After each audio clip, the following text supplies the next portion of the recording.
So the Growlers are gone, but the Rogue still remain. And the Newfoundland Rogue are one of the better teams in the Basketball League. They're currently sitting in 4th place in the Basketball Super League standings with a record of 16-12. They dropped a close one last night in Montreal.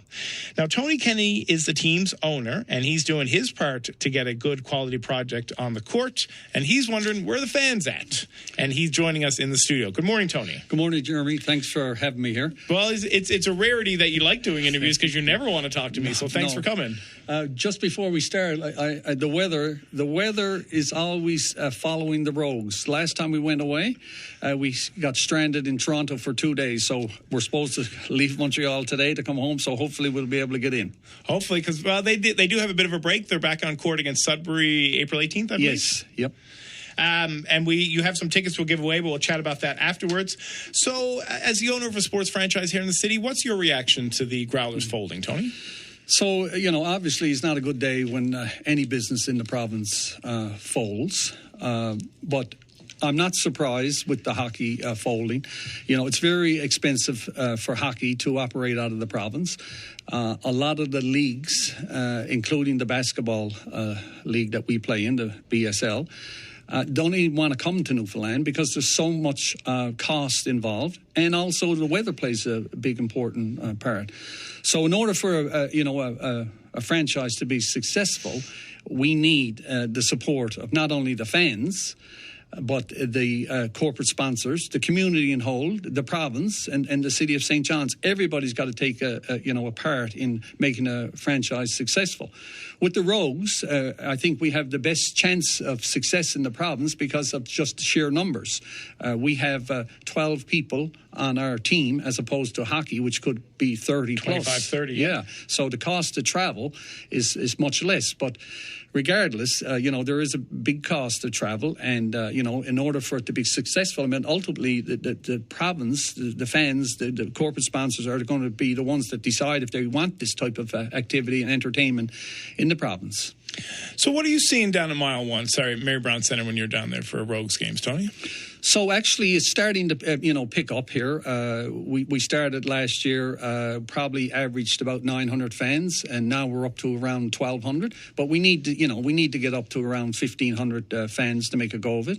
We're also seeing some good corporate sponsors, coming out on side and supporting us, because it goes more than just 5 guys on a court. The Rogues are so involved in the community. Just when they come back, they've just been on a road trip for 7 days. 4 of them are going to leave on the 13th and go down to Sheshatshish for a basketball clinic. I think you've done that 3 years in a row now. This is second year. Second year, sorry, yeah. With the Eagles, and they're so excited about us coming down there. So our coach will go down there with 3 players, and everyone will have a great time. It's good for not only the students down there, but also for the players. They get to see the part of the province that they would never see. I've actually have never been to Labrador. Okay. I'm trying to get down on that trip.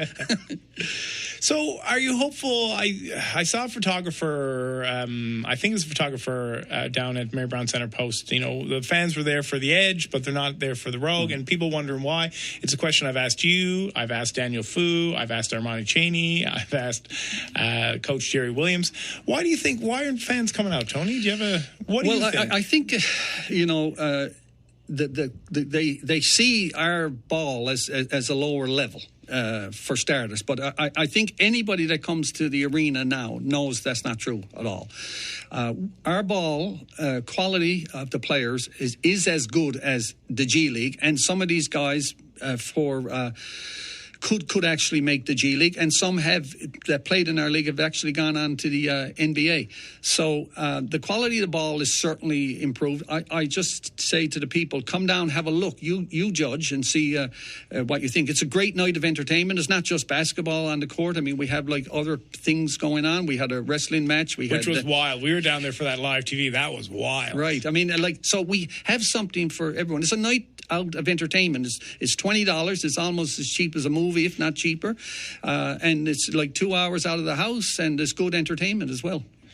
You're talking about, because you have players like Armani Cheney. Armani Cheney is probably, he's the reigning MVP, is he not? He's the newcomer of the year, but all talks are that he could possibly be the MVP. Every time we do a game, the announcers that come on are always talking about Armani Cheney. He's definitely in the mix, to become the MVP.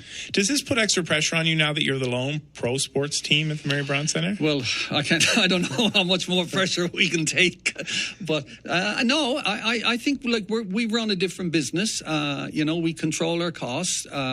We try to give the entertainment value to the people. We're a lot out in the community. Like, for instance, we've gone to a lot of places like Big Brothers Big Sisters, Easter Seals, Special Olympics. We've even gone to the seniors. We played bingo with the seniors. I was there. I watched. Yeah, we were down to the seniors St.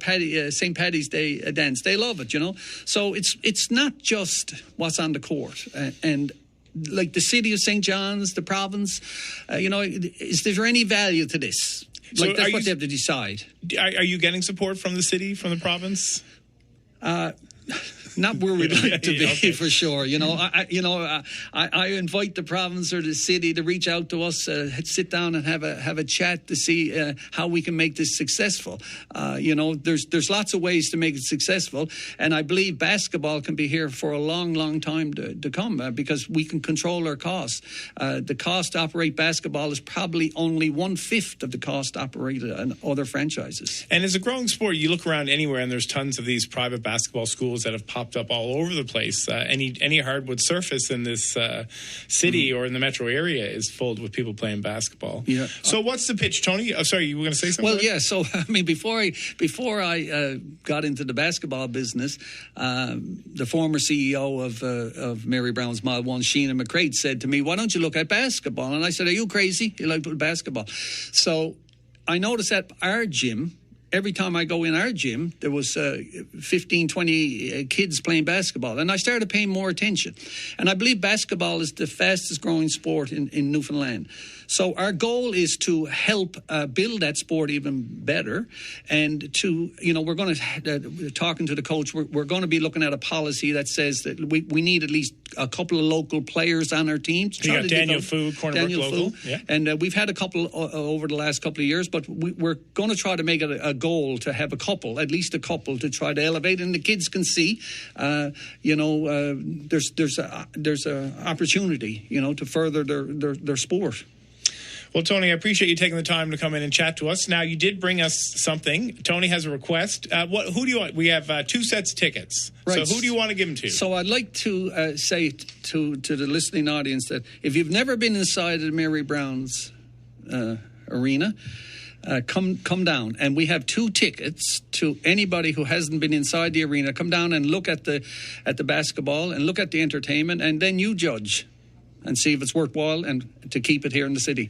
Appreciate your time. Thanks so much. That's Tony Kenny. Thanks.